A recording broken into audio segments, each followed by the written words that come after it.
Hello guys and welcome to How to Socials. In this video I'm going to show you how to hide your number on Imo.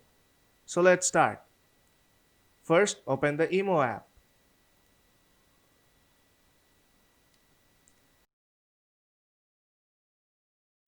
Now tap on your profile picture on top left corner.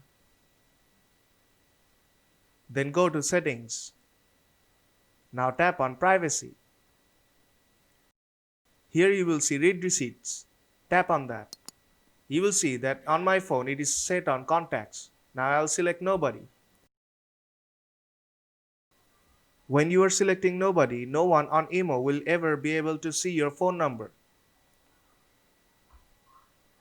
Now your phone number is hidden, but still you can chat and make call with your contacts. So if this video helped you out, then don't forget to leave a like and see you in the next tutorial.